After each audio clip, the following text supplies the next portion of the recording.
What's going on, guys? MariK here, back with another Dragon Ball Super video. Today we're going to be taking a look at the top 5 yellow Unison cards in the Dragon Ball Super card game.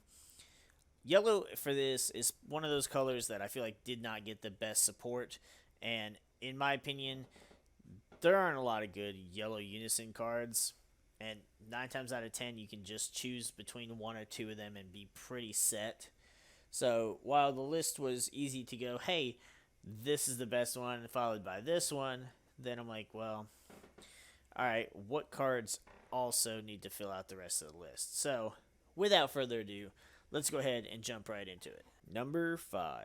Vegeta Unison of Fury. Now, this Vegeta came out in one of the expansions, and while he doesn't seem to see a lot of play, his ability isn't terrible. It's definitely top 5 worthy. But going ahead and getting to add a marker to him just by switching one of your cards is not bad. His -1 is fantastic for a -1 ability. Basically locks your opponent out of attacking with any of their high energy battle cards if they don't have that much energy. So really nice way to be able to stall your opponent out. And its activate 3 is not bad either, giving him double strike and dual attack and a power boost, and overall just making him be able to fulfill the role of support while also still being a decent battle card. Number 4.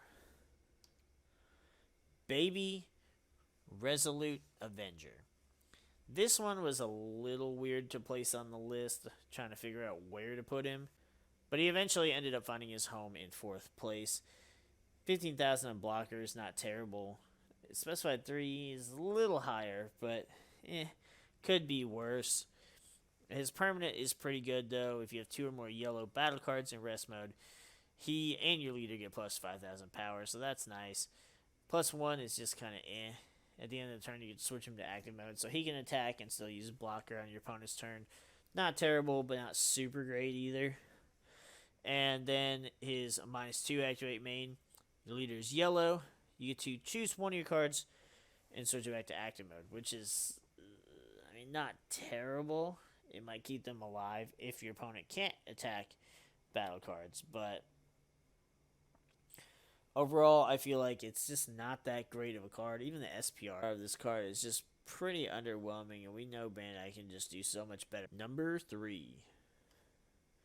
King Vegeta Royal Pride. I will be honest, I wanted to put this one in the number 1 slot. Just because I feel like this card is so good for apes. Now, while it's not generic, neither is some of the other stuff, but we're not doing generic Unisons. This is looking at the best overall, and I feel like this is one of the best. If you're running great apes, getting to search your deck top 5 for one and just add it to your hand is a nice ability. But that -4 is a pretty damn solid ability, getting to add and play up to 2 yellow great apes from your deck. Sure, they had to have different names, but there are quite a few pretty good great ape cards, and getting to play King Vegeta as early as turn 2, you could use that ability to play the free great apes on turn 3 after he attacks and you add a marker, so it could be pretty solid and pretty easy for King Vegeta to get to that top rank. Number 2. Menchie Cabora Plotting Revival. I'm sure some people will give me shit because he's not in the number 1 slot, and I'll go over why I feel that way. So he's got blocker and 15,000. That's nice. But he has a specified cost of 4, which means he's going to be played in the late game, and he may not even get to take advantage of that blocker that often. Now, when he loses markers, you can add a card to your life to hand. That's kind of become a generic staple ability at this particular moment, and just doesn't really make me feel like it's an ability that goes, okay, I have to be running this card. His +1 isn't terrible. His -4 ability is pretty solid, though, being able to take one of your opponent's battle cards, gain control of it, and switch to active mode so you can use it against them in that same turn. That's a really solid ability, but you're only going to get that off one time, just because of how expensive it is to just play Menchie versus, getting to play him earlier in the game and getting to just stack up his markers. Number 1. Super Saiyan Gogeta Dynamic Unison. Ever since the first set of Unisons was announced, this became one of my favorite Unison cards. Specified energy cost of 2 means you get to play him pretty early on in the match, and having all of your energy in rest mode gives your leader a plus 5,000 power during your opponent's turn, so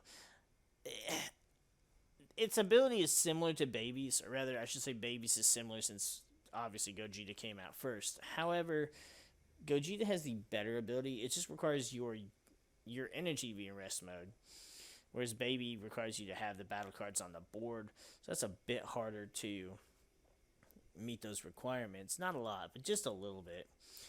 But what's also nice is every turn, once per turn, when your opponent plays an extra card, you add a marker to him. So you can add up markers pretty quick. His +1 is fairly simple. You just discard 2 and you get to draw 2. Another solid ability that works for any deck of any playstyle and just feeds your extra card advantage. So really solid ability there. And then the -4 is one of my personal favorites. Your opponent can only switch 2 energy to active mode during the next charge phase. Really, really easy way to limit your opponent's plays or possibly shut their plays down altogether.